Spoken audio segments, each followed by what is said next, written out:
విశాలాక్షి అమ్మవారండి. విశాలమైన నేత్రాలున్న విశాలాక్షి అంటే. ఎవరైనా సరే మనకి చూడండి అందంగా కనిపించి పెద్ద పెద్ద నేత్రాలతో కనిపిస్తే మనం భలే ఉంది విశాలాక్షిలాగా అనుకుంటాం.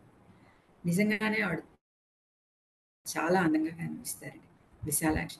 కాశీలో ఒకసారి నేను ఆవిడకి ఏదో కాజల్ త్యోహారం చేస్తారు విశాలాక్షి అమ్మవారికి. ఆ రోజు ఉత్తర భారతీయులందరూ ఆడవాళ్ళు గుంగట్ అంటారు. ఎర్రటి మేలు ముసుగు కప్పుకుని కాటికి డబ్బాలు కాటికి ఇంట్లో వేస్తారు వాళ్ళు కూడా. ఆ వేసిన కాటికని డబ్బాలుగా చేసుకుని చక్కగా కాటిక వాళ్ళు పెట్టుకుని వచ్చారండి ఆ రోజు. నేను అప్పటి వరకు విశాలాక్షి అంటే ఒక శక్తిపీఠంగా చూస్తున్నాను. అనేక సార్లు వెళ్తూ ఉంటాను కనుక ఒక్కొక్కసారి ఒక్కొక్క అనుభవాన్ని నేను తీసుకుంటూ ఉంటాను. ప్రతిసారి నేను అమ్మవారికి ఏదో దండం పెట్టుకోవటము, ఎవరైనా నాతో పాటు ముత్తైదువులు వస్తే వాళ్ళ చేత కుంకుమ పూజ చేయించటము, అలాగే ఆవిడకి ఒక చీర పెట్టి రావటము, ఇలాంటివన్నీ సహజంగా నేను చేస్తూ ఉంటాను. కానీ అక్కడ వెళ్ళిన సమయంలో ఇదయింది పండగ. కాటుక పండగ ఒక రకంగా చెప్పాలంటే. అంటే పెళ్ళైన ముత్తైదువులు, పెళ్లి కాని పిల్లలు కూడా అక్కడికొచ్చి కాటికిచ్చి అమ్మవారికి దండం పెట్టుకుంటారు. అవన్నీ సుహాక్క సామానని మొత్తం అన్ని జాకెట్ ముక్క, చీర, తర్వాత నల్ల పూసలు, ఇలా అన్ని వస్తువులు కూడా ఇస్తారండి. చాలా పెద్ద రష్ ఉంది. చాలా లైన్ ఉంది. సరే లైన్ ఉంటే అమ్మో నేను వెళ్ళగలుగుతానా? నాకు నిజంగా అది పండగ అని తెలియదు అప్పటికి. పండగ అని తెలియకుండానే నేను వెళ్ళా లోపలికి. ఆ లైన్‌లోనే నుంచున్నాం. గంటన్నర ఎంతో పట్టింది. గంటన్నరలో లోపలికి వెళ్ళిపోయాం. లోపలికి వెళ్ళి అమ్మవారిని చూస్తే అసలు అక్కడ ఆవిడ అలా కూర్చుని ఉందండి. మనకి 2 అమ్మవార్లు ఉంటాయి. ముందుకు ఒక అమ్మవారు ఉంటుంది. వెనకకి అసలు విశాలాక్షి వెనకకు ఉంటుంది. ఈ ప్రతిమ వెనకకి విశాలాక్షి ఉంటుంది. ఆవిడ చూస్తుంటే ఎవరో ఒక అమ్మాయి కూర్చున్నట్టు అనిపిస్తోంది. ఆ అమ్మాయికి అందరూ అలంకరిస్తున్నట్టు. నేను భ్రమేమో ఏంటి ఇలా భ్రమపడుతున్నాను అని అనుకున్నాను. అంటే అలాంటి అలంకరణ చేశారండి. అమ్మాయి అక్కడ ఉంది అని అనిపించేంత అందమైన రూపంగా అలంకరించారు. వచ్చిన వాళ్ళందరూ పాటలు పాడుతున్నారు. మంచిగా చెప్తున్నారు. లోపల శివుడు ఉంటాడు. ఆ శివుడి దగ్గర అభిషేకం చేసుకుని నూనెతో అభిషేకం చేసుకుంటున్నారు. మళ్ళీ వస్తున్నారు. అసలు ఏంటో అదొక ప్రపంచంలా చిన్న గోడ చూసుకొని గోడ దగ్గర కూర్చున్నాను. నాకు ఈ పూజకి తోసుకుంటూ ముందుకు వెళ్ళడం కంటే, ఆ పూజ చేస్తున్న జనాన్ని చూడడం చాలా ఇష్టం. అది కాశీలో అయిన అలవాటు నాకది. ఎందుకంటే నాకు కొన్ని దేవతలకి పూజ చేయటం నాకు అర్హత లేదు అనేది నాకు నేను నిర్ణయించుకున్న విషయం. మా గురువుగారు మాత్రం ఒకటే చెప్పేవారు. ఇంతమంది అమ్మవార్లు నీకు దర్శనం ఇస్తున్నారు అంటే నువ్వు అలాంటి వాటి మీద ఇంకా ఆలోచించకు.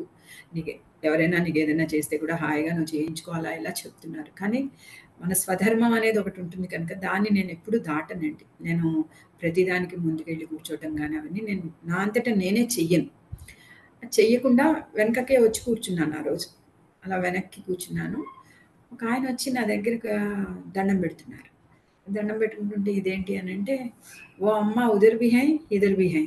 वो अम्मा कैसे भी दर्शन नहीं दिया। आप दे रहे ना, इसीलिए आपको मैं पूजा करूँगी वो" అని అనేటప్పటికి నాకు కొంచెం భయమేసింది. ఇదేంటి పెద్దాయన, చాలా పెద్దాయన పట్టుకొచ్చి అలా పూజలన్నీ నా చేతిలో పెడుతూ ఉంటే, గబగబా ఒళ్ళో పెట్టిన ఆ పూజా ద్రవ్యాలన్నీ మళ్ళీ నెమ్మదిగా నేను లైన్‌లోకి జొరబడి, ఆ అమ్మవారి చేతిలో నేను పెట్టేసి బయటకొచ్చి దండం పెట్టుకున్నాను. అప్పటినుంచి ఆ ప్లేస్‌లో కూర్చోటానికి కూడా నాకు చిన్న భయం మాట. మళ్ళీ తిరిగి వెనకాల అక్కడ చిన్న శివాలయం ఉంటుంది. విశాలాక్షి అమ్మవారికి ప్రదక్షిణ చేసి మనం కొంచెం ముందుకు వెళ్ళంగానే శివాలయం ఉంటుంది. ఆ శివాలయం దగ్గర కిందకు అక్కడంతా నూనెగా ఉంటుంది. మనకి కూర్చోటానికి సరిగ్గా ఉండదు. అయినా సరే అక్కడే కూర్చొని మెడిటేషన్ చేస్తాను. కానీ ఆ విశాలాక్షి అమ్మవారు ఎలా కరుణించింది అనంటే, మన ధ్యాస ఆవిడ మీదే పెట్టుకుంటేనండి, ఆవిడ రాదు. ఎందుకంటే ఆవిడొస్తే చూసేంత పవిత్రమైన నేత్రాలు లేవు మనకి. పవిత్రమైన శరీరము కాదు మనది. అందుకని ఏదో ఒక రూపంగా మనకి ఆ దర్శనానికి తగ్గ అవి దొరుకుతూ ఉంటాయి. ఆ దొరికిన వాటిని మాత్రం అంతే పవిత్రంగా మనసులో దాచుకోగలిగామనుకోండి, అదే దర్శనం మనకి. అలాంటి దర్శనాలు ఎన్ని చేస్తూ ఉంటానో అమ్మవార్లవి నేను ఆ విశాలాక్షి దగ్గరికి. ఒక్కొక్కసారి వెడితే, ఈసారి వెళ్ళాం కదా! ప్రసాదం పెట్టారు అని ఆకలి కడుపుతో మళ్ళీసారి వెళ్ళామనుకోండి, ఏమీ ఉండదక్కడ. ఒకసారి సత్యనారాయణ మూర్తి ప్రసాదం లాంటి ప్రసాదం కేసరి ఇంత పట్టుకొచ్చి చేతిలో పెట్టారు. అసలు తినలేక అప్పుడే భోంచేసి వెళ్ళాము. అన్నపూర్ణ గుడిలో భోంచేసి విశాలాక్షి దగ్గరికి వెడితే ఆ ప్రసాదం పెట్టారు. తినలేక తిన్నాం. మరొకసారి వెర్రి ఆకలితో వెడితే ఏమీ ఉండదు. చిన్న అరటిపండు గూడా ఇవ్వదు. అంటే ఆవిడ ఎలా పరీక్ష చేస్తుంది అంటే, నాకు ఆ విశాలాక్షమ్మవి లీలలు భలే విచిత్రంగా ఉంటాయండి. మనం వద్దంటే పసుపు కుంకాలిస్తుంది. అమ్మ నేను తీసుకోకూడదు కదా! అంటే, నాకు తెలుసు కదా! అంటుంది. ఆ! ఒక్కొక్కసారి వాటి కోసమే వెళ్లి నుంచుని ఎవరినైనా పెట్టుకుంటే, మనమిచ్చిన వాటిలోంచి కూడా మనకు కుంకుమ బొట్లం ఇవ్వరు. ఇవన్నీ గూడా నాకు ఒక రకంగా విచిత్రంగా అనిపిస్తూ ఉంటాయండి. అంటే అది మనం ఎలా తీసుకోవాలి? మంచా? చెడా? అంటే మంచి లేదు, చెడు లేదు. అక్కడ ఏది ఆ క్షణంలో ఏది జరిగితే అది సత్యం అనుకున్నామనుకోండి, చాలా బావుంటుంది.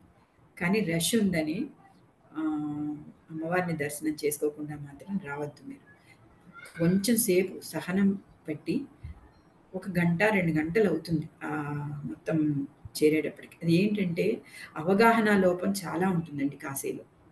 మాయలోనే ఉంటాం. కాశీలో ఉన్నంత సేపు చాలా మాయలో ఉంటాం. మనం ఏమనుకుంటామంటే ఇన్ని సార్లు కాశీకెళ్ళాం కదా! మనకు తెలుసు ఇదంతా అనుకుని దబదబా మనం వెళ్ళిపోతే ఆ రోడ్డు మూసేసుంటుంది. మళ్ళీ అదంతా వెనక్కొచ్చి చచ్చినట్టు లైన్‌లోనే వెళ్ళాలి. అందుకని ఆ రోజు అక్కడ ఏం జరిగింది అనే దాని మీద ఆ రోజు ఆవిడకే తెలుస్తుంది.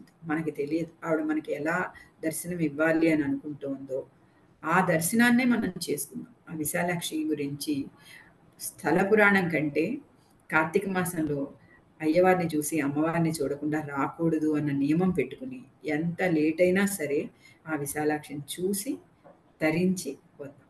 అది కాశీ విశాలాక్షి యొక్క ఆహ్, మీరు నిజంగానే మరి అది మాఘమాసంలో అనుకుంటానండి. కాజల్ త్యోహార్ ఏదో జరుగుతుంది. దానికి వెళ్ళగలిగితే ఒకసారి వెళ్ళిరండి. చాలా బావుంటుందసలు వాళ్ళు ఎంత బావుంటుందంటే, అమ్మవారిని అలంకరించటము చాలా బాగా అలంకరిస్తారు.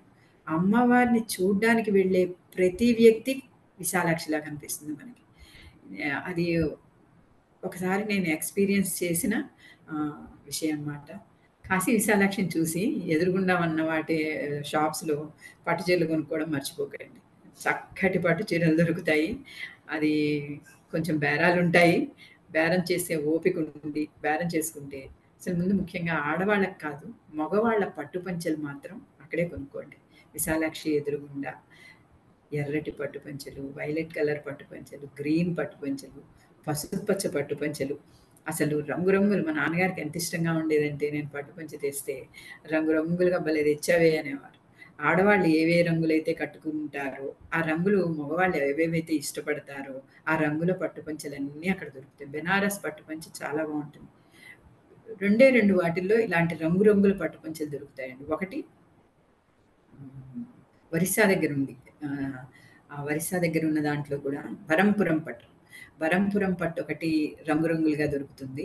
మళ్ళీ బెనారస్ పట్టు ఒకటి రంగురంగులుగా. ఆడవాళ్ళ షాపింగ్స్ గురించి ఎప్పుడూ చెప్తూ ఉంటాము. ఈసారి నేను వెరైటీగా మగవాళ్ళ షాపింగ్ చెప్తున్నాను. చక్కటి పట్టు పంచెలు పెద్ద పెద్ద అంచులతోటి. బంగారు రంగు అంచులు, ఆహ్, సిల్ వెండి రంగు అంచులతోటి ఉంటాయి. చాలా బావుంటాయి. అవి కొనుక్కోండి. విశాలాక్షమ్మ ఎంత ఇదిగా ఉంటుందో, ఆవిడ ఒళ్ళోకి మనం వెళ్తున్నంత బావుంటుంది. ఆ ఎదురుగుండా కొనుక్కునే పట్టు బట్టలు. అది.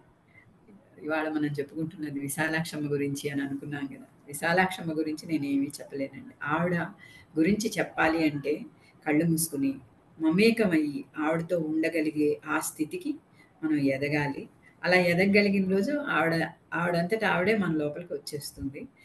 ఆహ్, ఇది మాత్రం నేను చెప్పగలను. ఈసారి కాశీయాత్ర అంతా కూడా నేను ఈ రకంగానే చెప్తున్నాను. ఎందుకంటే ప్రతిసారి నేను పుస్తకంలో రాసిన స్థల పురాణాలో లేకపోతే ఇంకొకటో చెప్తున్నాను.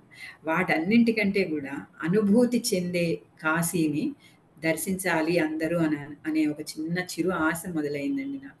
ఎందుకంటే ఇప్పుడు రష్ పెరిగే సమయాలు ఇవన్నీ. ఆ సమయంలో కూడా పాతగా ఉన్నప్పుడు ఎలా ఉందో అలా మన మనసును నింపుకోవాలి కాశీ అంటే, మనలో ఆ సహనం రావాలి. ఆ సహనం కోసమే ఈ ఎపిసోడ్స్ అన్నీ నేను చెప్తున్నదండి. తప్పకుండా విశాలాక్షిని దర్శనం చేయండి. ముందు వారికి అవకాశం ఇవ్వండి. వెనక వారికి అవకాశం ఇవ్వండి. మీరు ఆవిడని మనోనేత్రంతో దర్శనం చేసుకోండి. ఇదొకటే నేనిస్తున్న సందేశం అనుకోండి ఒక రకంగా. విశాలాక్షి అమ్మవారిని ఎలా చూడాలి అంటే, మనోనేత్రంతో చూడాలి. ఎందుకంటే ఆవిడ విశాలాక్షి కనుక. విశాలాక్షి అంటే విశాలమైన నేత్రాలు కలది అని అనుకున్నాం గదా! ఆ విశాలాక్షిని ఇది శక్తిపీఠం అండి మనకి. ఈ శక్తిపీఠం మణికర్ణికలో కూడా చెప్తారు. మణికర్ణికలో పడిందసలని చెప్తారు. అదే శక్తిపీఠంగా ఇక్కడ వెలసింది అని చెప్తారు. అంటే పూర్వం ఎలా ఉండేవి అంటే, పెద్ద పెద్ద మనుషులు 9 అడుగుల మనుషులుండేవారు. భూమి కూడా అలా దగ్గరగా ఉండేది. ఏ పని చేసినా దగ్గరగా ఉండే. అంటే మణికర్ణికకిను దీనికి పెద్ద దూరం ఉండేది కాదు మాట. అందుకని ఈ మధ్య నన్ను ఎవరో అడిగిన ప్రశ్నకి జవాబిది. ఏంటి అంటే, మణికర్ణికలో పడిందంటారు. మళ్ మ చెవి కుండలం. మరి విశాలాక్షి అంటారు. విశాలాక్షి అంటే నేత్రం కదా! అంటే విశాలాక్షి నేత్రమే అయ్యుండొచ్చు. మణికర్ణిక కుండలమే అయ్యుండొచ్చు. ఏదైనా కానీ మన పూర్వీకులు ఎంతో తెలిసే మనకి ఏదైనా చెప్తున్నారు. ఆ చెప్పేదాన్ని విమర్శనాత్మకంగా కంటే విచక్షణగా ఆలోచించటం నేర్చుకుని, దాని లోపలికి వెళ్తే మనం ధర్మం తప్పకుండా ఉండగలుగుతాము. ప్రతిదాన్ని ప్రశ్నించాలి. ప్రశ్నించిన ప్రతిదాన్ని కూడా విమర్శించవద్దు. ఇది మనం ముఖ్యంగా హిందూ బంధువులందరం నేర్చుకోవాల్సిన విషయం. ఎందుకంటే మన పైన తరాలండి చాలా జ్ఞానం ఉన్న తరాలవన్నీ. ఎన్ని లెక్కలున్నాయో, ఏ విషయాలున్నాయో తెలుసుకుంటున్న కొద్దీ ఈరోజు ఖగోళ శాస్త్రజ్ఞులు కొత్తగా కనిపెట్టి మనకి చెప్తున్న సత్యాలన్నీ హనుమాన్ చాలీసాలోనే ఉన్నాయి అనేది మనందరికీ తెలుసు. అంటే అంతటి జ్ఞానవంతులు మన వాళ్ళు. ఆ జ్ఞానాన్ని మనం సరిగ్గా రిసీవ్ చేసుకోలేకుండా విమర్శనాత్మకంగా ఉంటున్నాం. విమర్శన తగ్గించి విచక్షణలోకి మనం వెళ్ళగలిగితే ఇంకా అద్భుతమైన ప్రపంచంలోకి మనం వెళ్ళగలుగుతామండి. ఎందుకంటే ఆల్రెడీ మనం చాలా ముందు ఉన్నాం. ఆ ముందు ఉన్న ప్రపంచాన్ని విమర్శతోటి వెనక్కి లాగుతున్నాం మనం. అలా లాగకుండా ముందుకెళ్ళాలి అంటే కొంచెం విమర్శ తగ్గించుకొని విచక్షణతో ఉండడం నేర్చుకుంటే విశాలాక్షమ్మ మీ హృదయంలో స్థిర నివాసం ఏర్పరచుకుంటుంది. ఆవిడని చూడాలి అని అనుకుంటే తప్పనిసరిగా అక్కడ కూర్చొని మనోనేత్రంతో దర్శించండి. అద్భుతమైన దర్శనం ఆవిడిస్తుంది అనేది నా నమ్మకం.